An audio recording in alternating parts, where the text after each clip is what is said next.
Hello YouTube, this is Morgan, Airspeed Prime here with my next Airspeed Reads Naruto video. This one's going to be for Volume 6, Sakura's Decision. And as you can see here, here's the kind of title page in this 3-in-1 volume here. And this is of course the last volume in this 4 to 6 one. We cover 9 chapters here, chapter 46 to 54. The password is Predator, the target is Coward, I've got to, Beauty is the Beast, The Principles of Use, Sakura's Decision, and Sakura and Ino. And of course this volume basically covers the beginning of the Forest of Death, second part of the Chunin exams, right up until Ino, Shikamaru and Choji jump in to help Sakura to protect Naruto and Sasuke from the 3 sound ninja who are also involved in this test. So it's basically half of this kind of second half of the exam. So yeah, a lot of stuff covered here. A lot of big moments happen here. The introduction of Orochimaru. Obviously he does important things to Naruto and Sasuke in regards to like the curse mark and then the seal on Naruto. And then Sakura has some really important character development towards the end of this volume, which I really like. But yeah, before I even talk about the story, this was the first volume that I've read so far where some of the translation stuff really bugged me. Before, it's just been a few little things here and there. Okay, they're using master instead of sensei, that's fine. They're using like technique a lot instead of jutsu. But with this one, I really felt like they just lost consistency completely. It felt a little all over the place and kind of confusing when they were referring to everything. There were times at which Sasuke was referring to jutsu as like techniques. There were times when it was like art of the something. Orochimaru uses a summoning jutsu and says it's art of the familiar spirit, whereas like Kakashi in a previous volume had called it shinobi conjuration. None of which is mentioning like summoning jutsu, which is what I think most people refer to it as. So that was confusing. Then they're talking about when they find the 3 corpses of the 3 grass ninja, revealing that Orochimaru has kind of stolen their faces, and like he and 2 others are kind of masquerading around the exam as them. The Leaf Village people who find them refer to them as they're from they're from Kusekure, so like obviously that's the Japanese name. The village of those who hide in the grass. Why don't you just call it the Hidden Grass Village? You refer to the Konoha as the village hidden in the leaves, the Hidden Leaf Village, many times before already in this translation. You have called like the Sand Village, the village hidden in the sand. You've used that terminology before. Why now switch back to being super like to the point and saying the village of those who hide in the grass? Like it's so unnecessarily wordy for what they're trying to get at. It just is very confusing, and like to the point where it's like this is the official translation. Some people are going to be getting into Naruto through these volumes and stuff like that. And given the way that most of the fandom talks about the show, I think most people tend to use anime terminology, like calling it jutsu and stuff like that. I think it's kind of half and half, Hidden Leaf Village, Konoha, you know. This just seems like a completely different way of kind of speaking Naruto terminology. It's really odd reading this after being so familiar with the manga and like seeing the way the community talks about this manga anime. It's kind of odd, and this one definitely highlighted to me. I hope they get a consistency down as the volumes progress, because it was a little annoying in this volume to kind of see all these various different ways that they're calling these techniques. Like even Rock Lee, they reveal what his secret move is, and it's like, okay, it's the Lotus technique, but they call it the forward Lotus technique, whereas like I think in the anime it's like primary Lotus technique. And I sort of get primary Lotus because I think he does then also do a technique called reverse Lotus, so forward reverse. I kind of get that, but primary I think works better.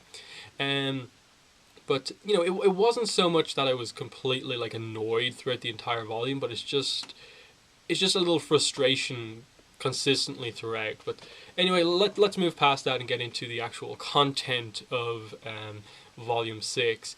Yeah, we start the exam, and immediately Hinata's team, with primarily like Kiba kind of taking the lead, and Shino, they're basically the first ones to make the first move. They seem to get their other scroll relatively quickly. I don't think it's fully revealed just yet that they actually get.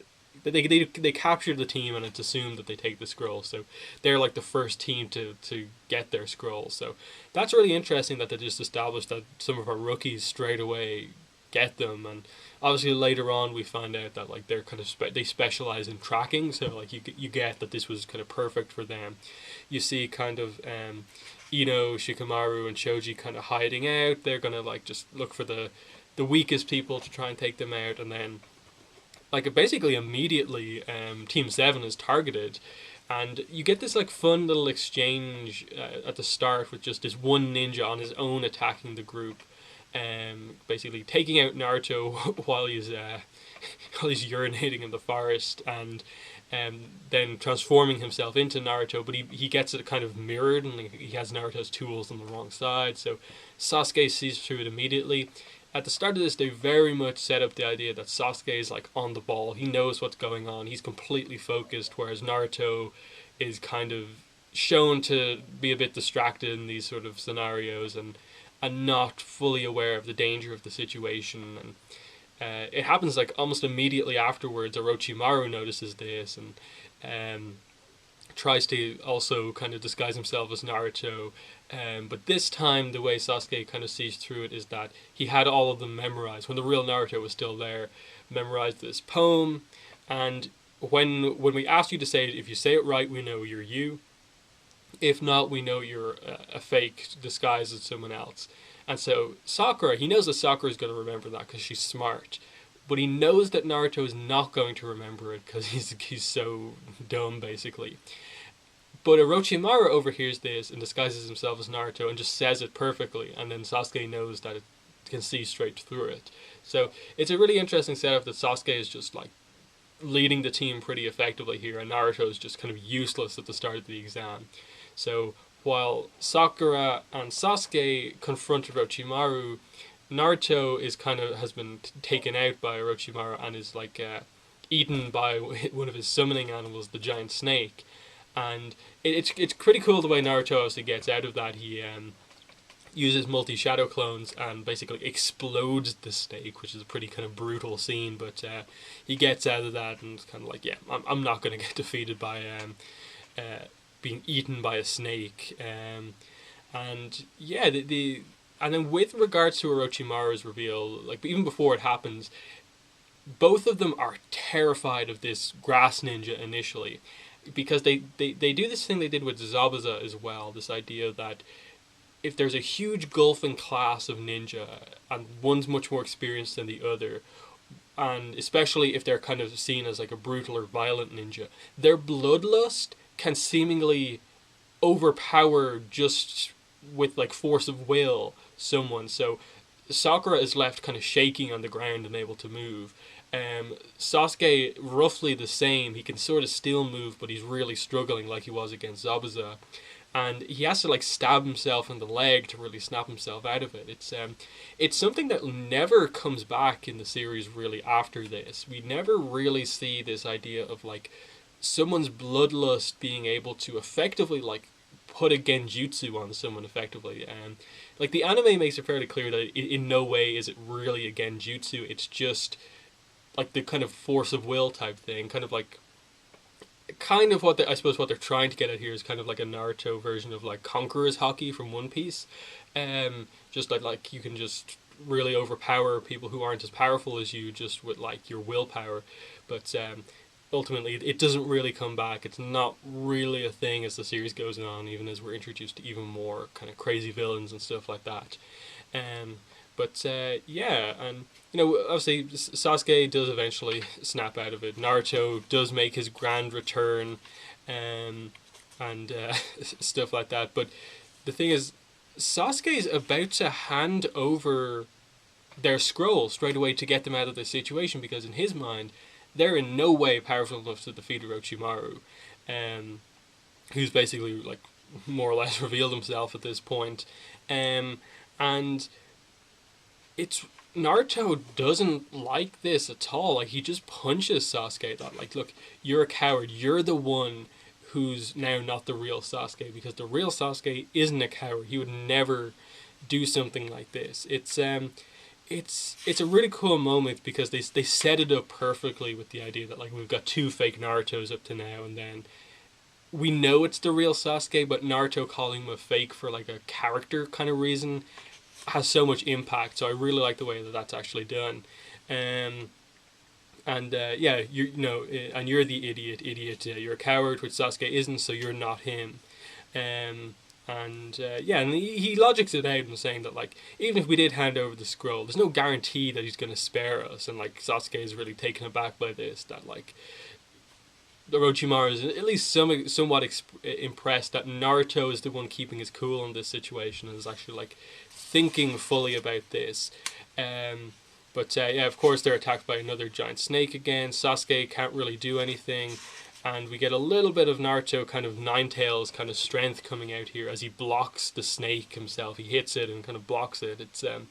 It's a really cool scene. They emphasize it a lot more in the anime than they do in the manga, in that it's seen as this huge moment in the anime when they focus on it for a while, like just Naruto just like holding back this snake right in front of Sasuke and just calling him a coward. It's still cool here, absolutely, the way it's done, but I think the anime does have a little bit more impact on this scene. You can sort of see it there at the top of this page, the bottom of this one. I think that's right. Yeah. It's a very nice scene. Very well drawn as well, the giant snake, and the size comparison that Naruto is holding back something so big. And obviously it intrigues Orochimaru that he's aware that this is the Ninetales kind of coming out here. And at this point, like, they reintroduce kind of Anko back into things. She's obviously the proctor for this exam. And they really quickly established a connection between her and Orochimaru. And we quickly get that he was her Jonin. That she was in his squad. Like, I think later on they established that it was basically just he took special interest in her and trained her specifically because he thought he could train her to be something great. But then when she actually encounters him later on, he really taunts her with the idea that, like, I used you. You were good up until I found someone a lot better than you, and then I threw you aside. You weren't good enough to be like my student properly. And it's really interesting because obviously she is a Jonin and she's being like completely overpowered by him. Like, at this point, the reveal about who he properly is comes out. You see that they both use similar techniques. A lot of it is based in snakes. And the fact that she's willing to go as far as to basically commit suicide to take him out using that kind of double snake suicide technique, it's a really dark move, just establishing that there are these suicide techniques for ninja, which over the course of the series we don't really see that many techniques like that are just like you kill yourself to kill someone else. Like 8 gates and 8 inner gates and stuff like that. It's kind of like that, but it's not a direct, like, you straight away die kind of thing. Yeah, it's just, there's a lot of cutting back and forth between the kind of side plot of, like, Anko searching for Orochimaru, so it's kind of hard to just, like, look back through the volume, like, in order and, like, get it. Effectively what happens here is that Sasuke does fight back. Naruto's kind of burst of energy has kind of got Sasuke back in play, but Naruto has been taken down by Orochimaru, and he basically just establishes that, like, oh, I can see the seal on your stomach that sealed the Ninetales inside of you, and what's happening is that the chakra of the Ninetales initially was conflicting with your own, but now it's kind of beginning to seep through and kind of combine with yours, giving you extra strength.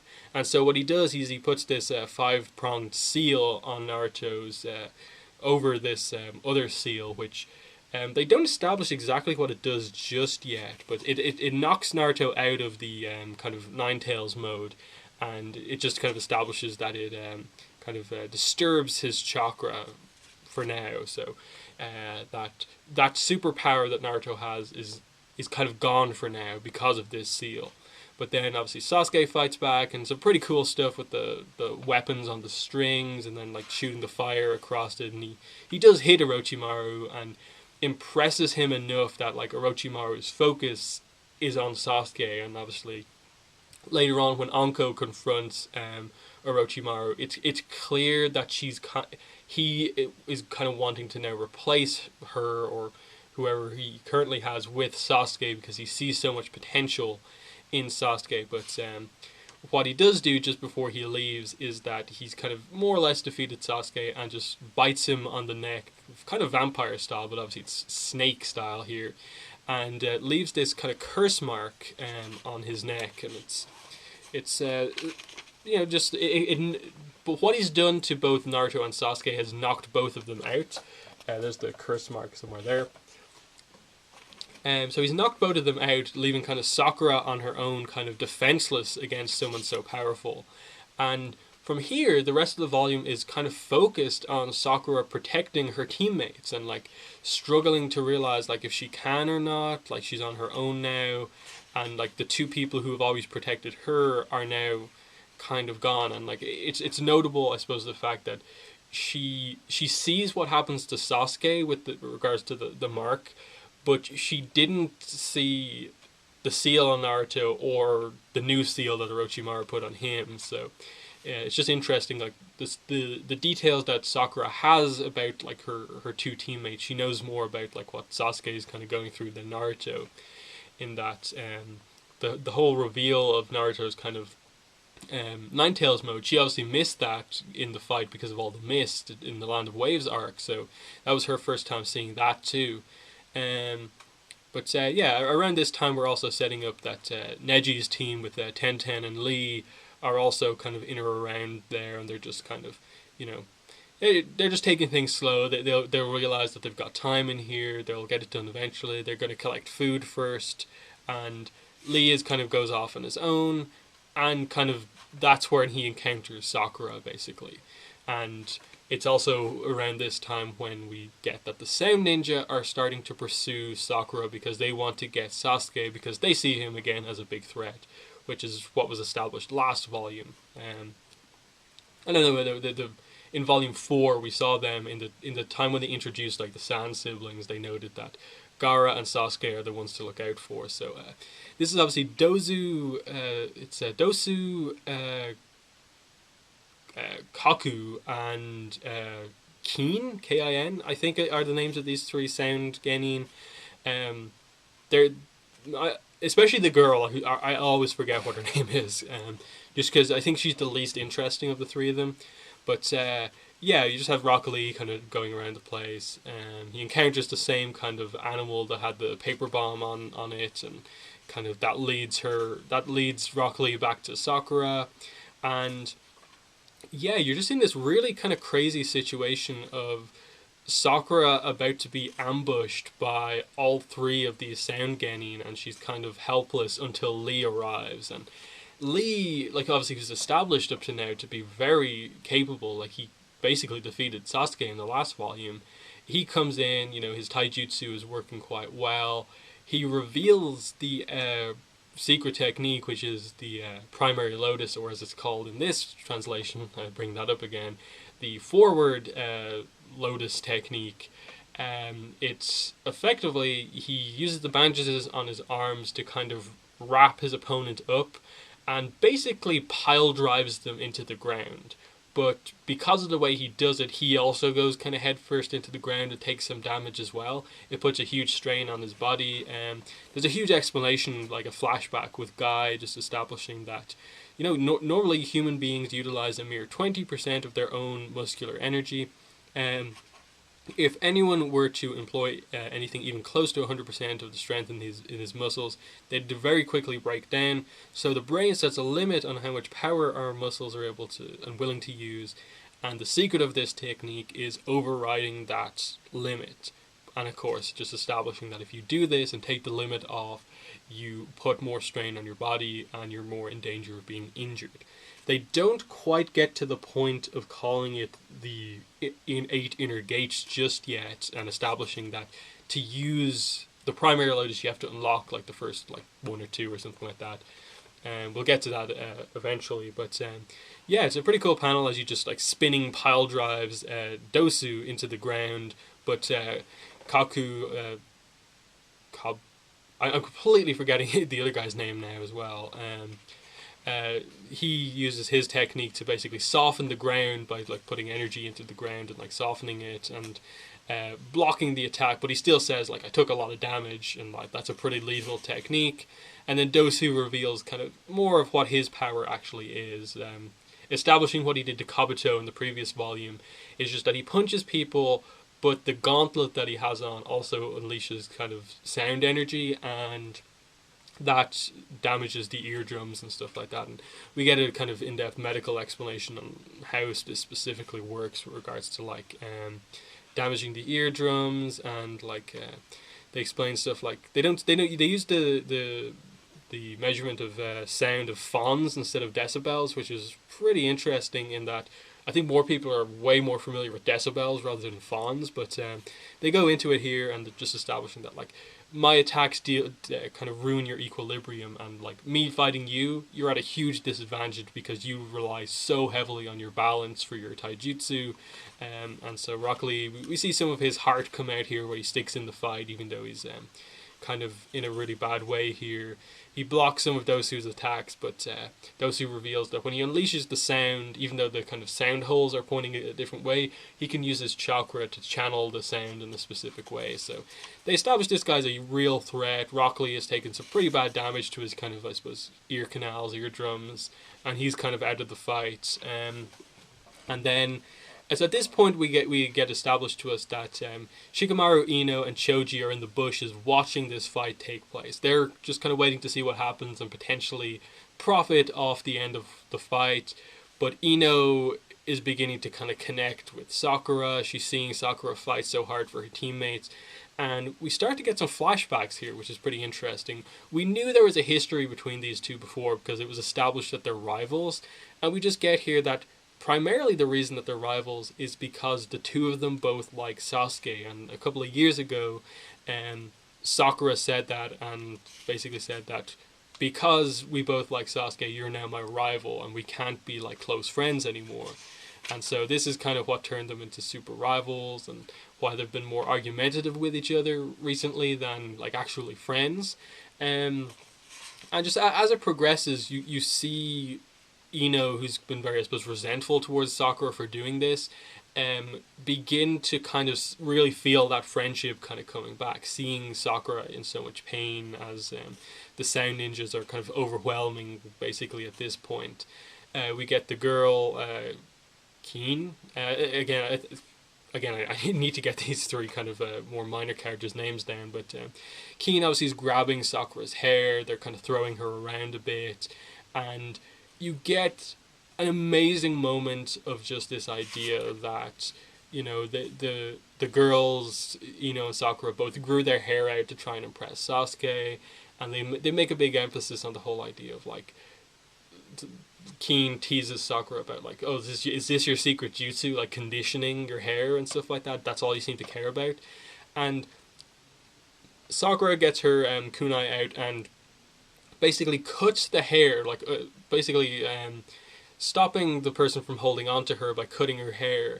And it's a really symbolic moment because it emphasizes that one, okay, Sakura from here on out is not going to be so obsessed with Sasuke.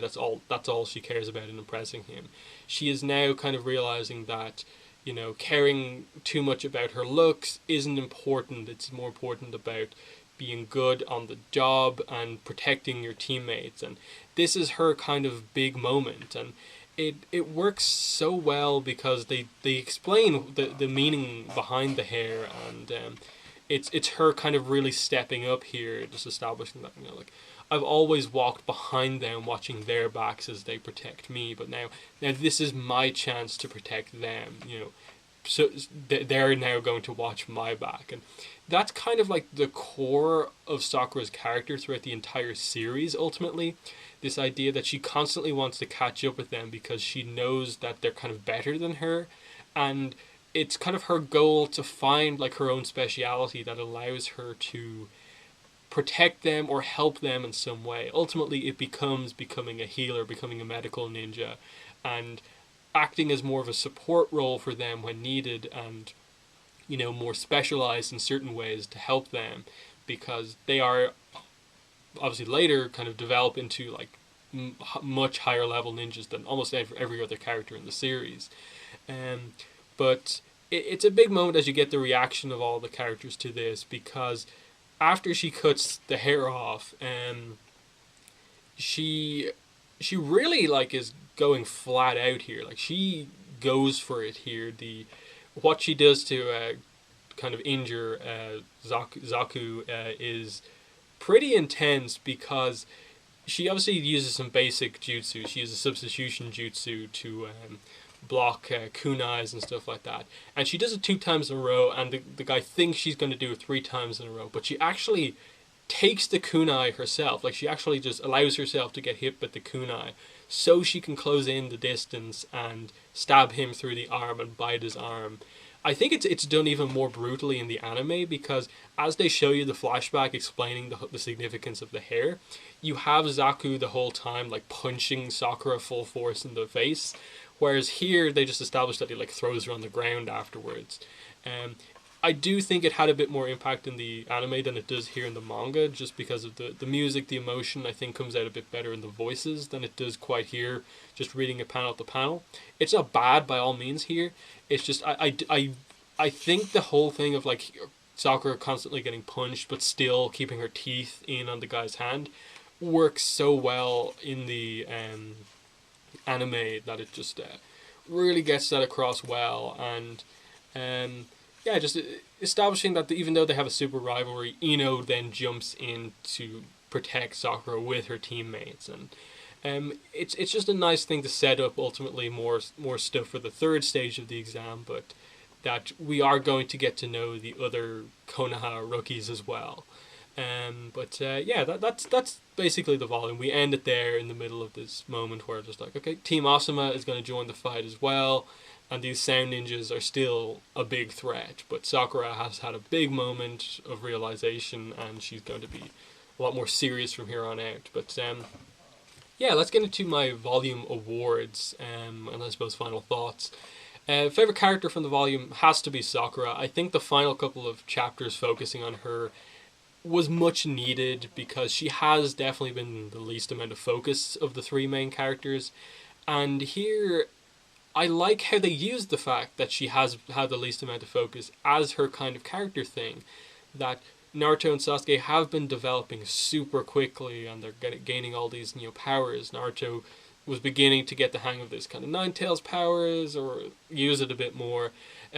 Sasuke has the Sharingan, and just being naturally gifted, and Naruto's willpower keeping him going. But for her, she's smart, but her skills are kind of holding her back a little bit. She's solid at a lot of stuff, but she's not amazing.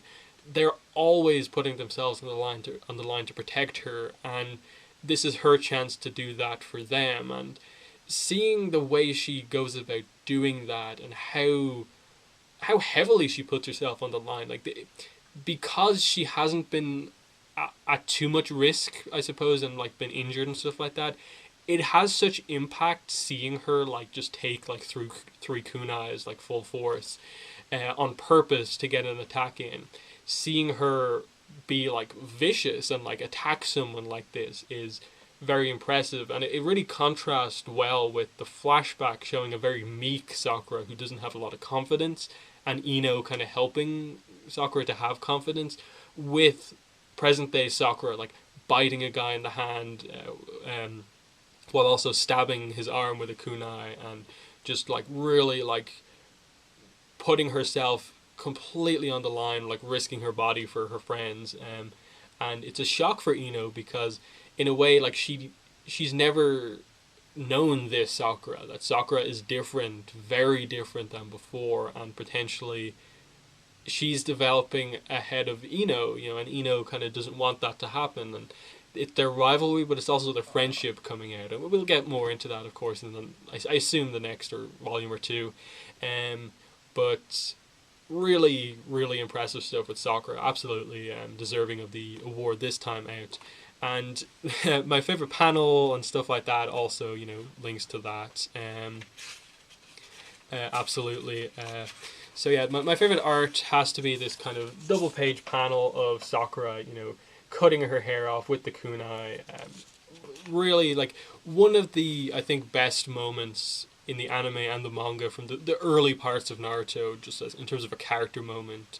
A huge shift for her character going forward in terms of obviously a key look, in that, like, we're used to seeing Sakura with the long pink hair we ultimately find out in the anime, and now getting like short hair, more focused on being a ninja, less on like going crazy over Sasuke. That's still there, of course, but it's less trying to impress him with her looks and stuff like that. And then equally, I think my favorite line, it has to be what she says here. This kind of monologue, kind of towards the start of the final chapter here. I'd always thought of myself as a full-fledged ninja, proud to be an equal. As I trailed after my teammates, crushing on Sasuke and scolding Naruto, watching them safely from the background while they would both risk anything to protect me. Lee says he likes me too, and he risks his life to come between me and danger. You're all my teachers, and you've shown me what I want to be, like all of you. Now it's your turn to watch my back. So, big moment, and then it also leads to a very kind of violent but intense moment that Sakura really needed as a character. So, the volume came together very nicely. Some of the translation stuff was the only real issue I had with the volume. Otherwise, very important stuff with the introduction of Orochimaru, his history with Anko, the seal he puts on Naruto, and then the curse mark on Sasuke. So a lot of important plot points as well. But yeah, that's been the review for Volume 6 of Naruto. Probably will have the review for Volume 7 out sometime later on in the week. But other than that, thanks for watching this video, and bye.